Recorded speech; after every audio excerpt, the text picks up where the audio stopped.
Good evening, friends. Welcome to Big Bull channel, a stock that would have a marathon run. Today, we'll analyze a stock from retail sector.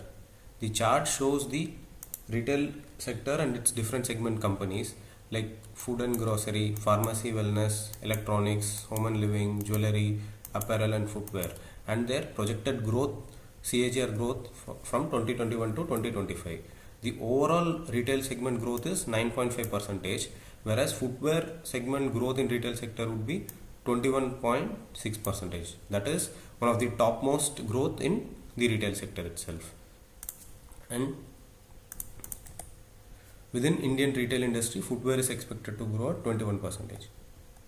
The footwear company which we will be analyzing now is Campus, and its listed name is Campus Activewear.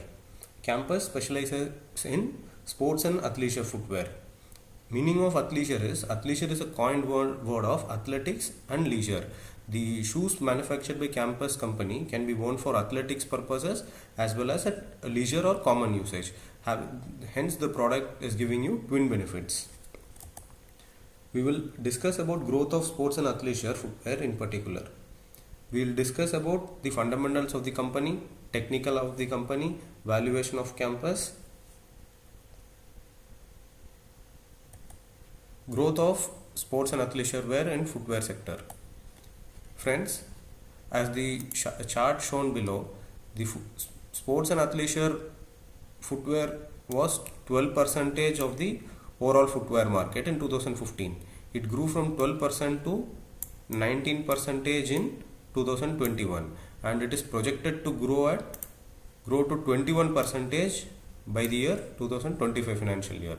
So, which we can expect a steady and consistent growth in sports and athleisure wear footwear.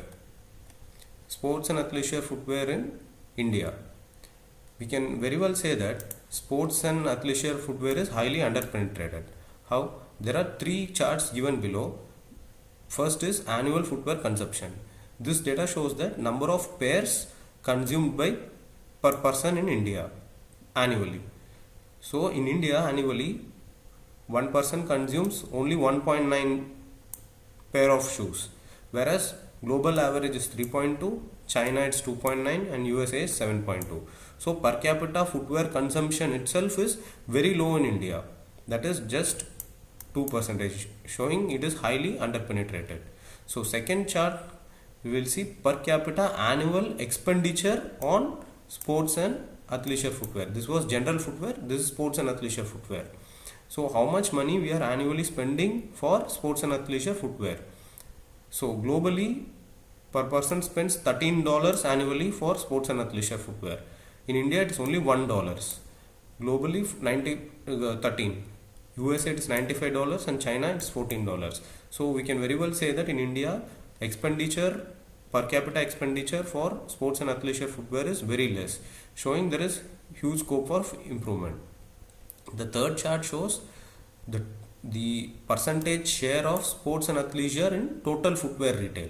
So globally, in total footwear retail, 31% is contributed by sports and athleisure footwear, whereas in China 32% of total retail footwear is contributed by sports and athleisure wear, whereas in India it's only 15%. So this also shows that there is huge scope of movement. So we can conclude in this way.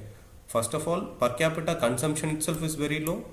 Per capita annual expenditure for sports and athleisure wear is very low, and sports and athleisure wear in a subset of the footwear retail itself is very low. So cumulatively we can say that there is huge scope and huge market to be penetrated. Key drivers of Indian sports and athleisure footwear. First thing is rising GDP per capita. It is projected that our GDP will be growing at 11.3 CAGR from 2020 to 2025. As increase in disposable income, consumer tend to do expenditure. Hence, market is more. Increasing fitness consciousness. There is a data that reveals that in 2020, 108 million people were health conscious, whereas in 2025 it is projected that 142 million people would be health consciousness, will be having health consciousness. So once the health consciousness of the individuals increases, they'll be opting for running, gym, hiking, walking, etc. So all these are direct demand drivers for campus activewear. So this is a small comparison for India and China. From 2015 onwards, our sports and athleisure wear was 1.3 billion market. It almost doubled to 2.6 billion by last 5 years, from 2015 to 2020. Whereas for China in 2005 it was 3 billion, and 2020 it is 48 billion. Nearly for China, last 15 years the revenue increased by 15x, and now India is, in 2023 India is almost 3 billion, which is where the China was 15 years back in 2005. So the way China exploded in footwear market exponentially, India can see this kind of exponential growth in upcoming years. So fundamentals of campus. So friends, we will be looking at the 4 important points which forms the moat of the company. This is the reason why I suggest this to be a very good company. First thing is product innovation and design. Second thing, manufacturing ecosystem. Third thing is omni-channel ways in which they would reach to its customers. Then fourth is digitization of sales data and data analytics. First is product innovation and design. It has flagship collection of more than 2800 plus designs, and it is designed by in-house 50 plus in-house designers. And the design, they have multiple designs, like for persons having flat foot, pronation, for all kind of foods they are having shoes and a design team. And they also make shoes having shock absorption reflector technology. It can absorb shock, absorb shock or while walking or running. It has reflector technology with respect to movement. The shoe will have some kind of light reflection, etc. And third thing is, they never have their stores empty, never out of stock. And last is in-season replenishment. So this is the strong mode, that is product innovation and design. And the second mode is manufacturing ecosystem. Friends, all the parts are not assembled or manufactured at the same location. The uppers of campus activewear are made in-house and outsourced, and they are produced at Haridwar basically. And the shoes sole is manufactured at Ganaur, and the assembly happens at in-house plant at Badi. And from one design to the time it takes from design to manufacture, and the time which it is kept at store, is 60 to 90 days on average. That is called lead time, whereas industry average is 90 to 120 days. So it is much less than the industry average. And the final assembly, the sole, upper and complete assembly is 100% made at in-house manufacturing. This is to ensure that minimum cost, maximum quality and timely delivery at the market. So this is the second mode. The third important mode is omni-channel ways to reach to the customers. Friends, I would say this is one of the most unique and most important thing for this company. So there are 3 channels in which the company delivers its product to the end user, that is customer. First thing is trade distribution. Trade distribution is the traditional mechanism. The company, from manufacture plant to wholesalers, retailers, distributors, it distributes to Pan India. There are more than 20,000 retail outlets with 425 distributors across 28 states and 650 cities. Through proper distribution channel and marketing, it delivers to the end users. The second important thing in which it delivers is D2C online, that is direct to customer online. It has partnered with leading e-commerce websites like Flipkart, Myntra, Amazon, etc. to supply its product. The third important omni-channel way is D2C offline, that is direct to customer offline. In direct to customer offline, it has 2 things. One is EBOs, that is exclusive brand outlets, where only the shoes of campus is displayed and sold. and second is LFS counters, that is large format stores. That is in the whole store along with campus, other shoes will also be sold, basically different stores in shopping malls, etc. So campus uses multi-dimensional mode, that is traditional trade route, direct to customer online and direct to customer offline. So there is one very crucial thing.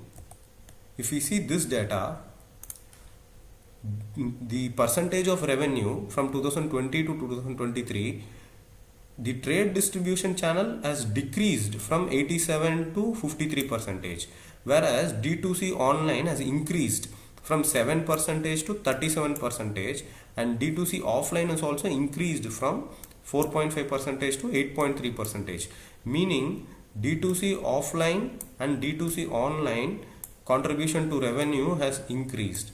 So this is a very good sign, because once you purchase directly, then the customers become brand conscious, and that augurs well to retain the customers for long time.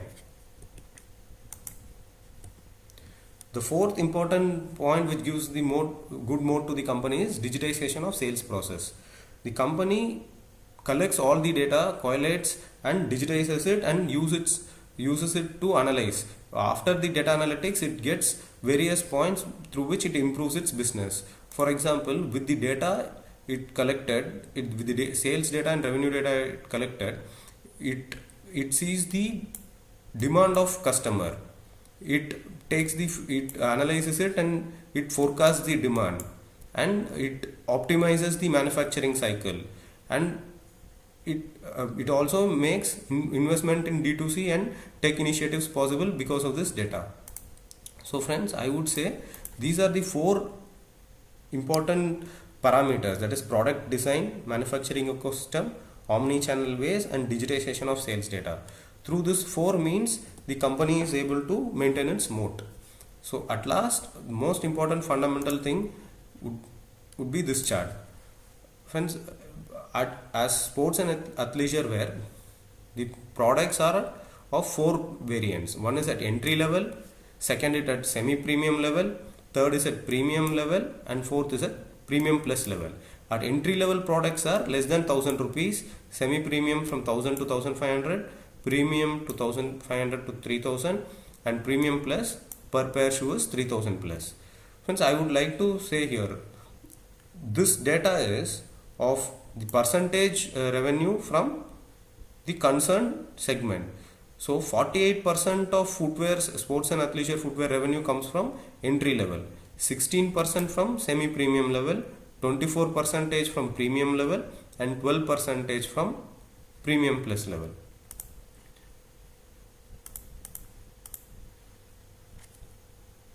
So if we see this data, at entry level there are companies like Relaxo, Bata, Campus, Liberty, and at semi-premium level there are different companies, premium level there are different companies.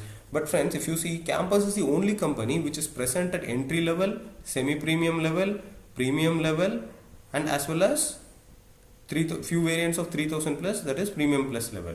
So I would say nearly 88% of the entire footwear market segment is open to Campus.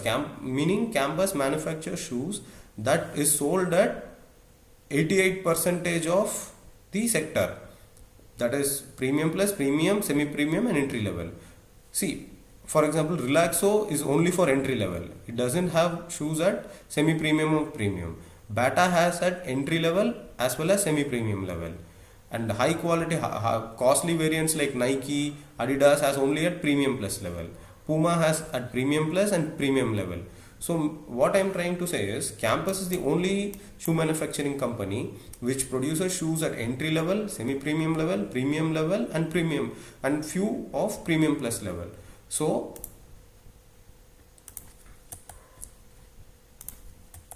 85% of all segment market share is catered by Campus Activewear. This is the first important point. Second important point of discussion is, friends, see this chart. Revenue contribution of Campus from 2019 to 2023. That is 46% of revenue at 2019 initially came from entry level, but in 2023 it fell down to 28 percentage, whereas in semi premium level in 2019 it was 21 percentage, but it increased to 29.6 percentage, and premium level it was 31.3 percentage, it increased to 43 percentage, 42 percentage. So what I'm trying to say is, initially campus used to get maximum revenue from entry level, whereas in 2023 it is steadily decreasing its revenue from entry level and increasing its revenue from semi premium and premium level. So what this concept is called premiumization, that is increasing in revenue from premium products. This is very good as the company grows. As it does premiumization, its brand quality and brand consciousness increases and its profit margin increases. So friends, let us see the data of campus activewear. So the market